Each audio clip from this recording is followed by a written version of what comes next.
Hey there, it's Kristen and Bethany here with Girl Defined Ministries, and in today's vlog, we're going to talk about how to survive being single on Valentine's Day. So first off, I just want to say that I am totally single, and it's almost Valentine's Day. Wait. Oh.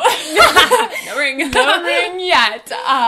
But you know, during this season, it's really, really tempting to walk into the grocery store and you see, I'll see like all these red roses and these guys buying flowers for their true love, and to look around and go, well, no one's bringing me roses. No one's giving me flowers. And if I'm not careful, I can really get into this like, woe is me mindset. And I have to be super intentional as a single girl not to go down that slope, because it's a pretty slippery slope. And before I know it, I am at home like, oh, my life stinks. And it's all surrounded around this one day that's supposed to be a great, joyous, wonderful day. And I've actually learned a few tips on how to make Valentine's Day an awesome day. And so in this vlog, we want to share with you, all the single girls out there, how you can have an absolutely fabulous Valentine's Day as well. So even though I'm married now, I was single for 24 years, and I clearly remember the struggle on Valentine's Day. I don't know if you remember anymore. I remember. It was really hard. All the same things, like the Yeah. grocery store and like, oh, the guys buying the flowers and stuff. I totally remember being there and seeing that stuff. But it's interesting. When I got married, I remember thinking like, finally, Valentine's Day, it's going to be the most amazing day ever. And it does change some, but I noticed that same kind of ungrateful, woe is me attitude was even creeping in after marriage, which is weird because you think, Yeah. oh, well, if you have a guy, of Like, course you you're got going the to be man. so happy on Valentine's Day. Yeah. But the thing that was happening after marriage was I became so consumed and so self-focused on Valentine's Day, because I was like, okay, I waited all these years being single. Now I'm married. This is going to be my day. Like, I'm going to rock this Valentine's Day. It's going to be like the best day of the year. And so my expectations were literally like way up Through the here, roof. through the roof. And so poor Zach, I placed so many expectations on him. Now he had to be my prince, bringing me all the flowers and roses, and which he does a great job. But my heart attitude was so self-focused. And so I realized the same thing that we're encouraging you to work on in this video is the same thing that I have honestly had to learn to work on even as a married girl. And that is that Valentine's Day for all of us shouldn't be just about ourselves, but about us getting outside of ourselves and focusing on others.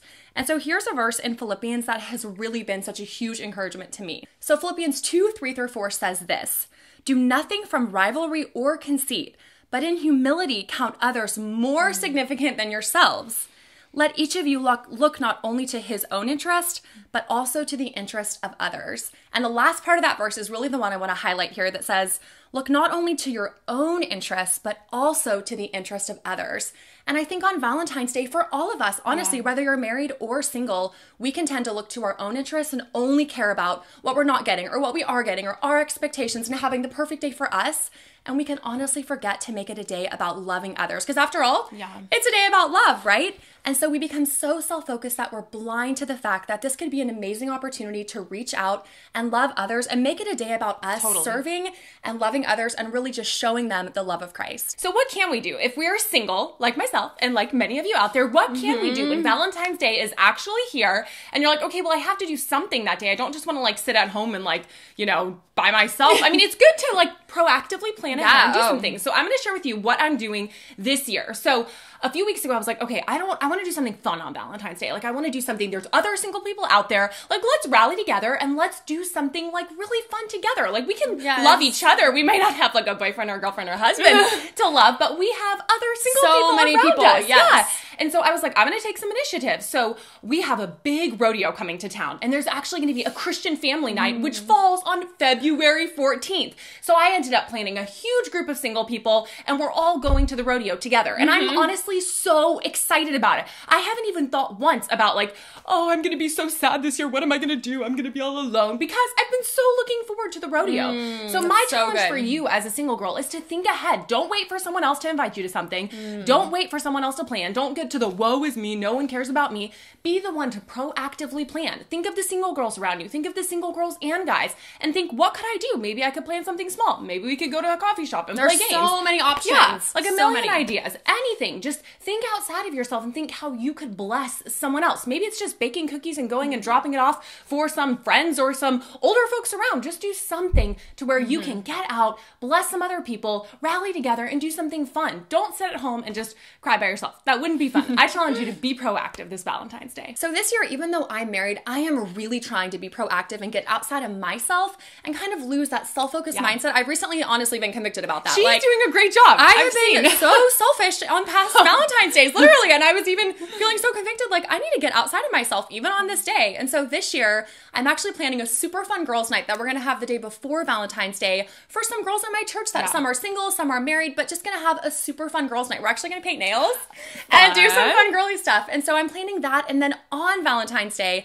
my past mindset was, okay, this is a day for Zach and me. My day. Like, we will do nothing with anybody else. This is all about me. I want to have my Valentine's Day. But this year, I've honestly been so challenged to get outside of myself and actually look at maybe other couples, other singles, and think about ways that Zach and I could even show love to them and maybe even do something more in a group setting, which I'm totally for couples going on dates and things like that. That's not the issue. But this Valentine's, I just felt like God was really prompting me to think, get outside of myself and do something with others. So we're just going to plan a super fun night, maybe a few couples, maybe a few singles. It's still in the works, but my whole mindset is different in that I'm getting outside of myself and I'm challenging you, like Bethany, to get outside of yourself and do the same. So we want to challenge you right now to think of 2 people in your brain, 2 girlfriends, maybe 2 family members, and think, who could you bless and love this Valentine's Day? Who could you go out of your way to make an extra effort to show that you really care about them? I mean, if you have siblings, that's an easy one. You can start with them. And maybe you have 2 really close girlfriends and you're like, hey, I haven't even thought about doing anything with them. We just want you right now to think of a way that you could bless 2 people. So we're being very specific.